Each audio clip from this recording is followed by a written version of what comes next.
छत्तीसगढ़ के पखांजूर से आज एक खबर जमकर वायरल हो रही है। जो भी सुन रहा है चौंक जा रहा है। खबर यह है कि छत्तीसगढ़ के पखांजूर क्षेत्र में एक जलाशय है। जलाशय के पास 21 मई को एक फूड इंस्पेक्टर के द्वारा अपने दोस्तों के साथ पिकनिक मनाने का प्रोग्राम तय हुआ। पिकनिक मनाया जा रहा था। उसी दौरान फूड इंस्पेक्टर साहब को सेल्फी लेने की सूझी और सेल्फी लेने की धुन में मोबाइल उनके हाथ से छूट गया। मोबाइल महंगा था, वो गिर गया पानी में। अब पानी में गिरा महंगा मोबाइल निकालना ज़्यादा जरूरी था। तो फूड इंस्पेक्टर साहब ने क्या किया कि सबसे पहले उन्होंने कुछ गोताखोरों को बुलाया। गोताखोर साहब आए और मोबाइल तलाशने की कोशिश की, लेकिन नाकाम रहे। तब उन्होंने एक फैसला किया कि पानी से ज़्यादा महंगा तो मोबाइल है। बताया जा रहा है मोबाइल की कीमत लगभग 1 लाख रुपए थी। तो उन्होंने आओ देखा न ताव, तत्काल उस क्षेत्र के जो जल संसाधन विभाग के एसडीओ साहब हैं, आरसी धीवर साहब, उनको कॉल किया और बोला कि क्यों ना थोड़ा पानी निकाल दूं बाहर। शायद पानी निकालूंगा तो पानी कम हो जाएगा तो मेरा महंगा फोन जो लगभग 1 लाख का है वो निकल जाएगा। अच्छा, ये भी बता दूं आपको कि इस मोबाइल को तलाशने के लिए तमाम कोशिशें और कवायदें की गई। दिन रात लोग लगे रहे, छतरी लगाकर दिन भर फूड इंस्पेक्टर साहब वहां बैठे रहते थे, लेकिन मोबाइल मिल नहीं रहा था।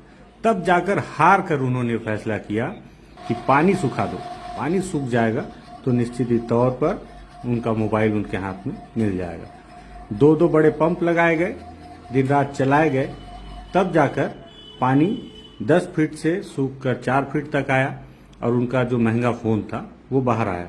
हालांकि फोन बाहर आने के बाद भी किसी काम का नहीं है।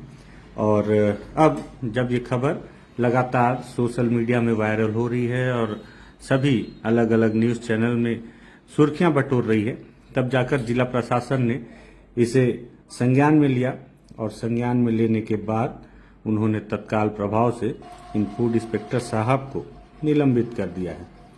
बताया जा रहा है कि 21 लाख लीटर पानी जो है साहब ने अपने मोबाइल के चक्कर में बर्बाद कर दिया है। इतना पानी कि जिससे कई हजार एकड़ खेत सींचे जा सकते थे। आप सोचें, इस गर्मी के समय, इस नौतपा के समय जब आप अपने आसपास कहीं जाते होंगे तो आपको ऐसी तस्वीरें बार बार नजर आती होंगी कि लोग पानी की किल्लतों से जूझ रहे हैं। आप अखबार खोलते होंगे तो उसकी खबर की सुर्खियां बनी होंगी, या टीवी चैनल देखते होंगे तो भी आपको दिखता होगा कि बार बार लोग पानी के लिए और पानी के संकट से किस तरह जूझ रहे हैं।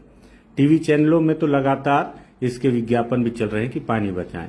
साहब की बात सुनिए। एक्चुअली हुआ क्या था, संडे के दिन था, छुट्टी का दिन था, दोस्तों के साथ यहाँ पे थोड़ा नहाने के लिए आया हुआ था। सेल्फी लेते वक्त यहाँ पे जो ओवरफ्लो टैंकी जो है, यहाँ इसके वजह से जो पानी आके स्टोर हो जाता है, तो वो पानी एक्चुअली नॉन यूजेबल है। तो उस पानी में मेरा मोबाइल गिर जाता है और वो 10 फीट गहरा पानी था। तो यहाँ के लोकल लोगों, जो यहाँ पे और लड़के नहा रहे थे, उनके द्वारा कोशिश किया गया था मोबाइल निकालने की। क्योंकि 10 फीट था इसलिए उनको थोड़ा सा दिक्कत हो रही थी। तो उनके द्वारा कहा गया कि भैया अगर यहाँ से अगर 2-3 फीट अगर पानी अगर कम होता ना तो हम लोग पक्का निकाल देते।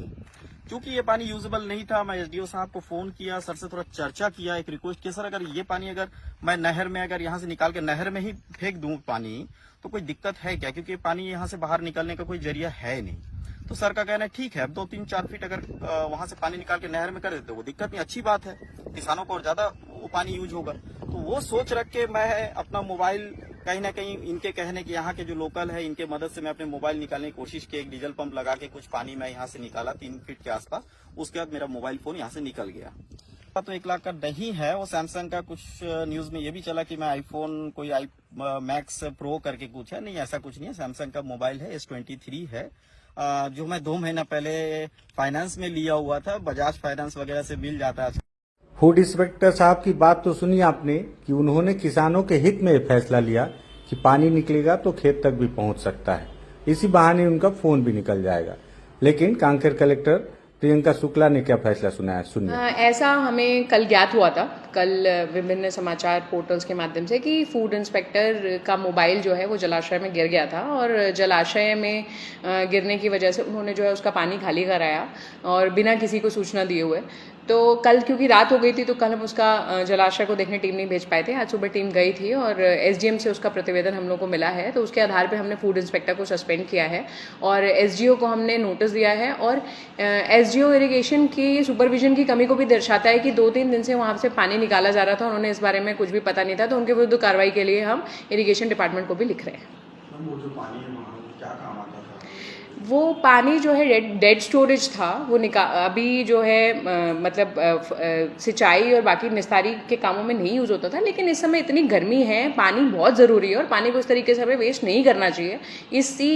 मतलब ये तो मानवता के लिए भी ज़रूरी है और कभी जानवरों के लिए, किसी चीज़ के लिए, हर चीज़ के लिए पानी आवश्यक होता है, इसीलिए हम लोगों ने ये कार्रवाई की। अच्छा, फूड इंस्पेक्टर साहब का नाम क्या है? साहब का नाम है राजेश विश्वास। राजेश विश्वास साहब के फेसबुक प्रोफाइल को अगर आप खंगालेंगे तो देखेंगे साहब पुराने शौकीन हैं, लाल रंग की थार से चलते हैं, तरह तरह के वीडियोस बनाकर अपने फेसबुक के प्रोफाइल में रील्स की तरह अपलोड करते हैं। कई बार वो अपने कमर में पिस्टल खोस कर भी चलते हैं और उसका रील चलाते हैं, और कई बार ऊंचे ऊंचे बांध से कूदने की तस्वीरें वायरल होती हैं। तो फिल्मी दुनिया में घूमने का भी इनका अलग शौक रहा है। कई तस्वीरें जो इनके फेसबुक के प्रोफाइल में आपको नजर आएंगी तो बताएंगी कि जो फूड इंस्पेक्टर साहब हैं ये पुराने शौकीन हैं और इस तरह के स्टंट करने में लगातार माहिर भी हैं, और यही वजह है कि इन्हें जलाशय के आसपास पिकनिक मनाना या इस तरह से घूमना फिरना बहुत पसंद भी आता है। आसपास के क्षेत्र के लोगों ने भी बताया कि जो राजेश विश्वास साहब हैं वो लगातार इस तरह से अलग अलग तरह से स्टंट करते रहते हैं। मोटरसाइकिल के दीवाने तो हैं ही। उन्हें निलंबित कर दिया गया है और साथ ही साथ जो एसडीओ साहब हैं आरसी धीवर, उन्हें भी शोकाज नोटिस भी दिया गया है। लेकिन इस बीच इसमें राजनीति भी जमकर गरमाई हुई है। पूर्व सीएम डॉक्टर रमन सिंह कह रहे हैं कि ये भूपेश जी की राज में तानाशाही है अधिकारियों की, तो वहीं भूपेश बघेल ने कहा कि उन्होंने तत्काल जानकारी मिलते ही कार्रवाई कर दी है, किसी भी अधिकारी को अपने अधिकार से आगे जाकर काम करने की इजाजत नहीं मिलेगी।